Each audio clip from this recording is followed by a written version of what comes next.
Hello, and thanks for joining us. My guests today are Eric Miller, the Senior Vice President and CNI Relationship Manager at EagleBank, and Raj Nair, the Chief Financial Officer and owner of Tantus Technologies. Guys, thanks for being with me today. Raj, start off by explaining to us what Tantus is and what you guys do. Well, thank you for having me.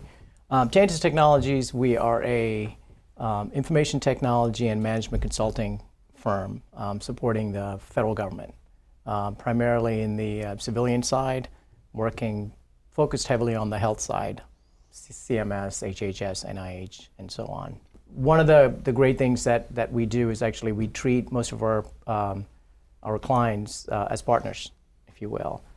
So the initiative for us is actually sort of supporting their mission with respect to the agencies and what they're aiming to do, short-term and long-term. And sort of we partner with them to make sure that they achieve their goals, just so that we can be supportive. I take it that one of your partners is EagleBank. Yes. How has that worked for you? EagleBank is a partner, just like as I mentioned in terms of our customers, the federal government. We also treat, EagleBank actually treats us as a partner, which works well for us.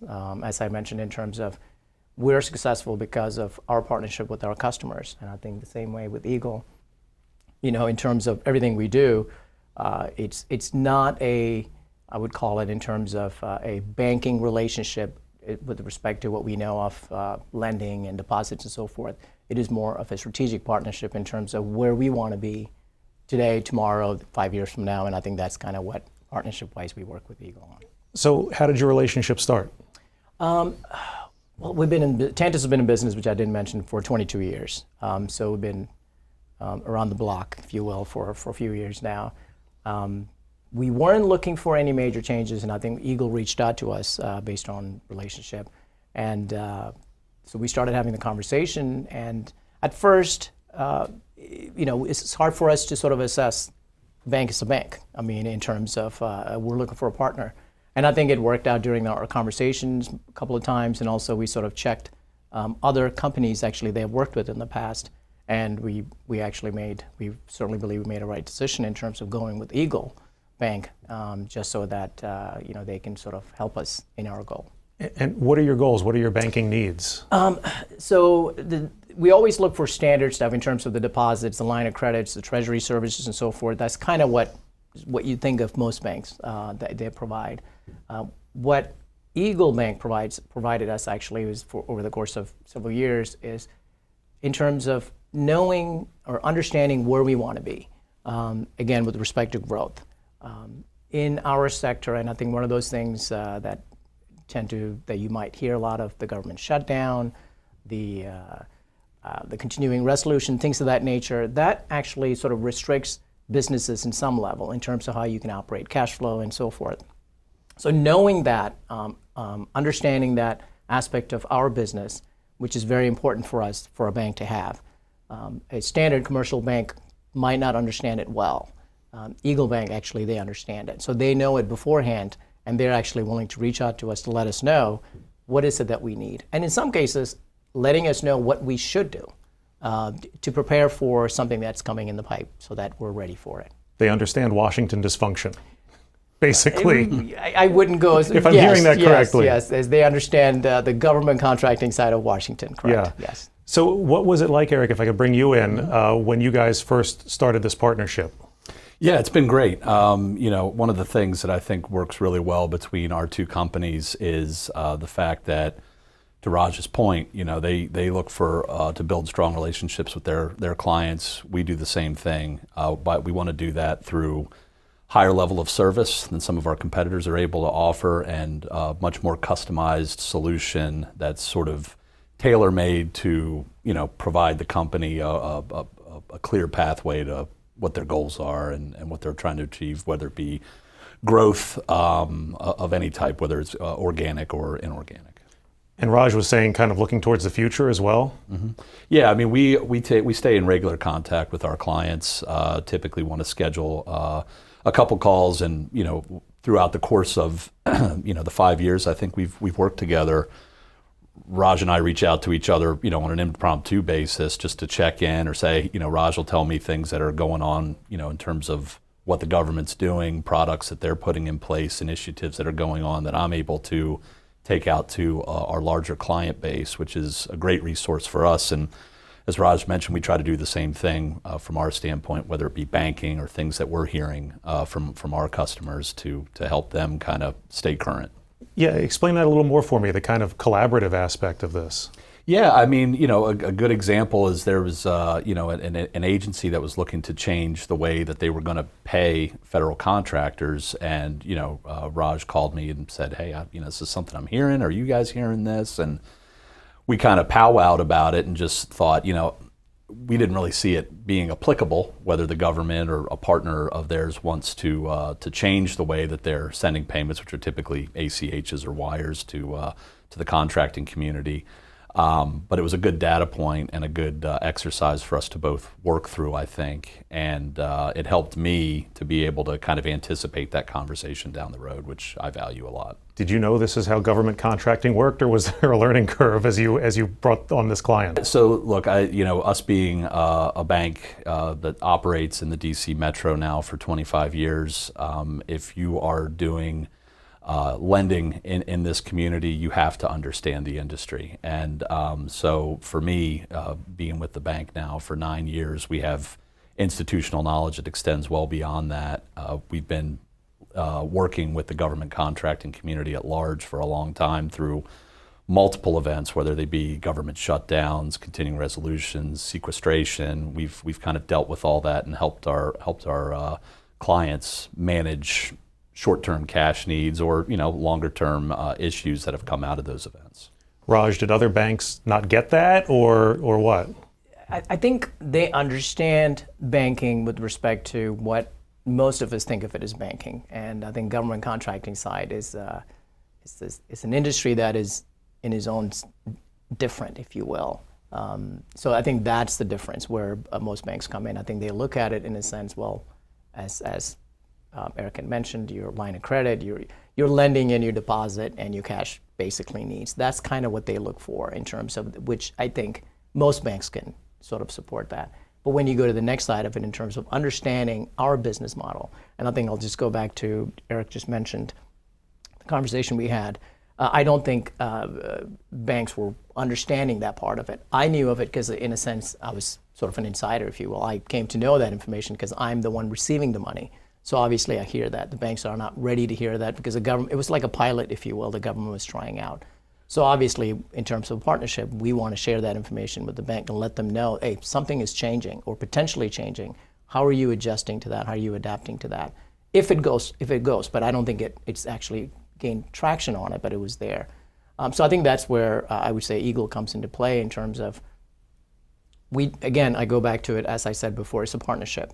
So we don't look at it in a sense, we are a bank, a customer relationship in a sense is more of a partnership. So we look out for each other to make sure that we're both understanding how the market is moving and what collectively we can do to make sure that we just take care of that. So how are things right now? We're not, at least at the moment, talking about a shutdown. We're not talking about, massive disruption. How are things looking from your end right now? There's always uncertainty. We have an election year coming up, and so things always are there, but we look forward in the long run in terms of the federal government is going to be here, maybe some changes with respect to that, but we don't think it's going to be anything major that's going to cause any disruption of any kind. But again, that also the conversation we have with EagleBank is where things could change. And I think when I'm saying things could change in a sense, and I think it's the same thing as the continuing resolution or government shutdown, folks, sometimes the delay in payments could happen from the government side. It's not that it's going away, it just could be a delay. So it's just planning for it. Right now, as we look at it, we're not expecting any change of such, but it's one of those things that you just, you don't know, but till you get closer to it, then you just prepare for it. And I think going back to EagleBank, that's another thing as well, where they were able to pivot when needed. Because like I said, things you can't plan right away, but when it does, they're ready to move. Eric, I was hoping you could kind of pull back the curtain a little bit so people sort of understand what it is you do. When you're looking at a company like Tantus, what is it that you look at? Yeah, I mean, just like any bank, we're going to look at historical financials, chart out what forward-looking revenue and profitability looks like. But I think the thing that differentiates us from some of our competitors is that we want to take a deeper dive into that and understand, okay, so you're, an IT services provider into the federal government.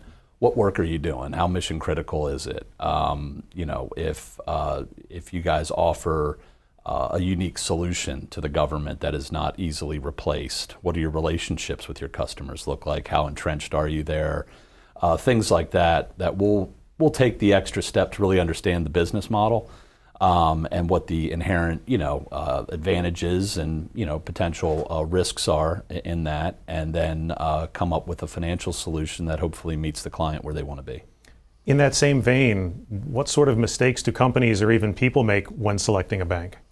It's difficult to say with broad brushstrokes. I mean, because everybody is looking for something different. I mean, for some folks, a bank is a commodity. That's not what EagleBank is. We really think that our service, what our general values are worth more than just kind of the lowest cost of funds or the greatest return on investment or the broadest array of products. So I would say that when people do go that commodity route, you're going to be treated as a commodity on the other side as well. Your bank isn't going to take the extra steps to learn about what's going on in your business, and if you don't fit into that box a year, 2 years down the road, they may not be able to help you any longer. Whereas a bank like Eagle, we are going to we don't really have a box to begin with, but we're going to make sure that we stay abreast of the changes that are coming in your business and that we can anticipate them. And as long as there's that clear communication going on between us and our clients, we're typically able to meet whatever needs arise. Raj, what does growth look like for your company? Like I said, we've been in business for 22 years, and I think we have clients actually active for 22 years, which is not that common even in our sector, which is somewhat unusual. So we are looking at it from a customer perspective and also technology and so on. It's trying to figure out what is it that they're aiming for, and I'm sure every one of us probably have heard the words of AI and automation and things of that nature. So we try to work with them to see how that could fit into their ecosystem, if you will. Sometimes it makes sense, sometimes it doesn't make sense. So more like a strategic partnership, if you will. So we're looking at it in a sense, how can the agency, if you will, can benefit, the customer can benefit, and in turn also how can we support. So that's kind of our growth strategy in that sense. And outside of that, it's we want to grow, and we want to grow in a sense, not just what we're doing today. We also want to continue to do that part of it, and also do the new things, if you will. So it makes it challenging and interesting for the employees that we have. So they are also part of it, where they're able to actually just do that piece. The way you guys are discussing your relationship, it sounds like there's a very human element at play here. Is that right? I mean, I would say so. I think that we typically, have a dedicated service team that, works with our clients. I'm supported by a portfolio manager and an administrator that both know Raj. He can pick up the phone and call them. And then, me as kind of the quarterback of the relationship, we try to take it, an extra level to kind of, share stories about what's going on in our personal lives. I think that's one of the things that I would like to think differentiates us from others, particularly the larger banks, where you can tend to be just an account number unless your revenue is to such a level to where they'll kind of prioritize that customer relationship. We certainly try to take it a little further. Hopefully you feel that and agree with it. Yeah. Any lessons learned along the way in your journey together? Lessons learned, I would say, I think Eric touched on it earlier in terms of commodity versus relationship, and I think you kind of asked the last question. It is purely relationship based. I think if you take the standard element of what I mentioned, the deposit, the lending part of it, which any banks can offer.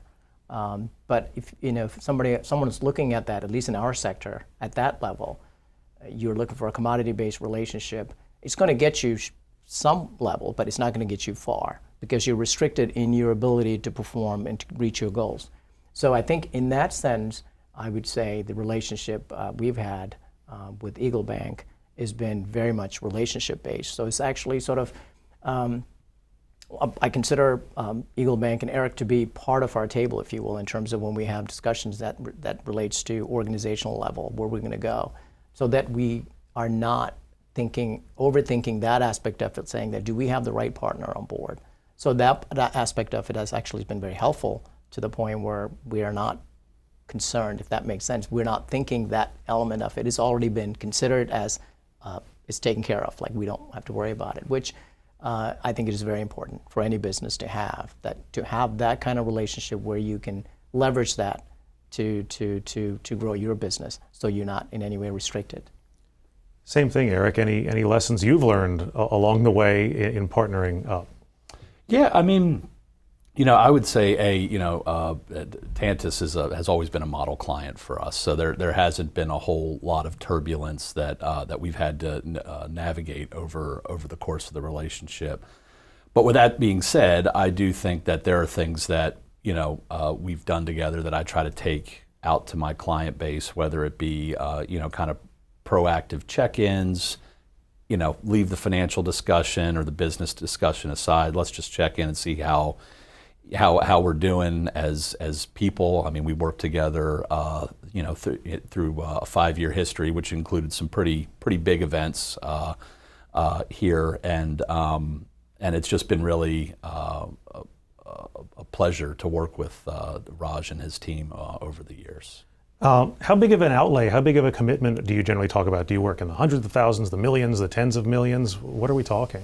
Yeah, I mean, that's the EagleBank is a pretty wide funnel. We have a small business lending team that will provide a facility, as low as $50,000. My team, we can go up into the tens of millions of dollars range ourselves in terms of lending commitments.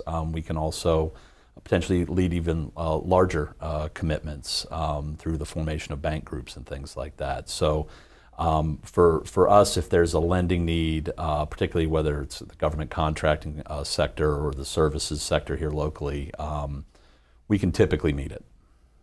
Well, I really appreciate you both being on and giving me your insights. Thank you. Thanks, John. Thank you to Eric Miller, the Senior Vice President and CNI Relationship Manager at EagleBank, and of course to Raj Nair, the Chief Financial Officer and owner of Tantus Technologies. I am your moderator, John Aaron. For more on this discussion, go to WTOP.com and search Small Business September.